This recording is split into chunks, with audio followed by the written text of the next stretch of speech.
So this is Carlos. He went to school at Northwestern. He tried to be an NA, but it didn't really work out. So he decided he was just gonna, do his gen ed stuff first at his local community college. And decided he was going to study computer science instead. So wanted to be in a field where he could make decent money, have a couple of different job options available to him. So he decided to do that. Figured out, that wasn't really his passion, but he was able to get like a whatever level IT job to help get him by. And then he met this alien monkey over here, Linda. And let me say, Linda just straight up kind of a bitch. Kind of abuses Carlos for his money, but really you kind of come to find that Linda just has some emotional trauma built up from her previous relationships, and it kind of gets to the point where it's like, is it justifiable that she does the things that she does to Carlos, right? So you're like, obviously she's in the wrong, but does she have like some sort of right to be? To me, I don't think so. Carlos deserves a lot better, no matter what. No matter what side you're on the whole, if Linda's a good person or not.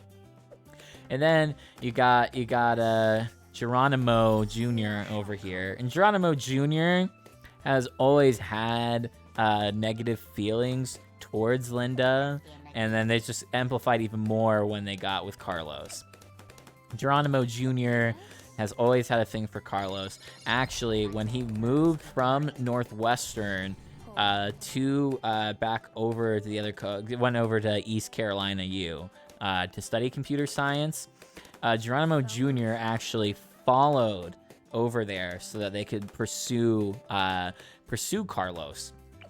And they haven't ever really said how they feel, but Carlos definitely does not feel that way. And Geronimo Jr. kind of knows that, so they're just kind of, they even although they really do want to pursue it, they kind of are like hanging around, hoping eventually Carlos will do it. But I still personally think Carlos won't go that way. He has his best friend, Buddy Banger, that he hangs out with on the weekends. They go out and drink. Sometimes Buddy Banger, kind of a sleazeball a little bit. Gets fucked up every once in a while to the point where he makes bad decisions, but he is consistently there for Carlos, right? They've been buddies for a long time. They go way back. They're roommates. He's kind of just along for the ride. He's like, yo, whatever fucking Carlos wants to do, I'll go right now. Buddy Banger here, he's constantly going through a new girl all the time. Doesn't really have any direction going on in his life. He constantly is telling Carlos, bro, you need to break up with Linda. Honestly, everyone is basically against Linda at this point, but it's kind of gotten to the point where Carlos is in that like I can fix her type stage, right? Where he thinks that maybe if I just if I keep on doing what I'm doing and I provide for her, maybe because he knows a little bit about, her emotional trauma, right? But he can't explain that to his friends, right? He can't explain that to Geronimo Jr. and Buddy Banger. And then Buddy Banger actually went missing one day and just fucking died, apparently. Well, at least we assume they died. They were never found. They just went on a trip. Carlos, Linda, Geronimo Jr., and Buddy Banger all went to a trip, actually, to the Rocky Mountains in the wintertime. And, it was a nice little camping trip. And Buddy Banger was like, yo, I really need to, I need to go take a leak real fast. Then they never found him again. And then this fucking jungle creature, fucking Oben, comes out of the trees, and he's like, yo, let me change your life. And he gives them this like funky ass weed. It's not good. Like the high is bad. You can tell it's been fucked with right away. And it's just like, whoa, this guy is really off-putting. And where is Buddy Banger, right? And so they go and they hunt, and they're walking zigzag, zigzag, up, zigzag, zag, right? And they're just not able to find him. So Oben kind of just becomes a normal part of this new group.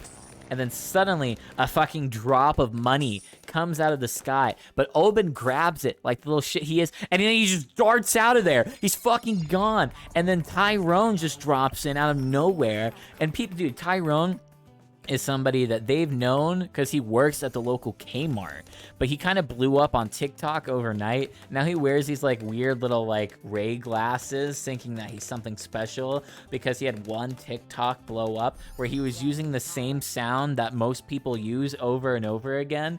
And so now he tries to repeat that same success by only making TikToks with that same sound over and over and over again. It's kind of cringy.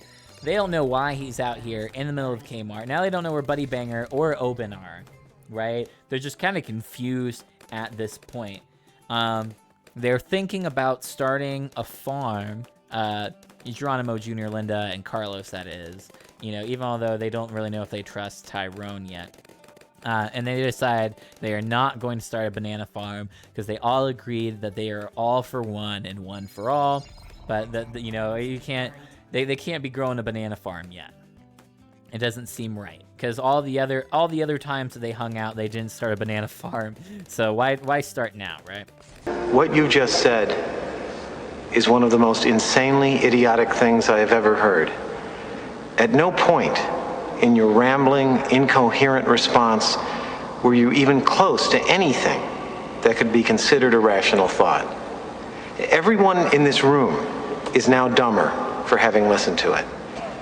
I award you no points, and may God have mercy on your soul. Okay, a simple wrong would have done just fine, but... And that's the lore. That's the lore. Write it down. We'll quote that whole thing right now. I hope you were typing out that whole thing. I expect it on the quote list the next 30 seconds.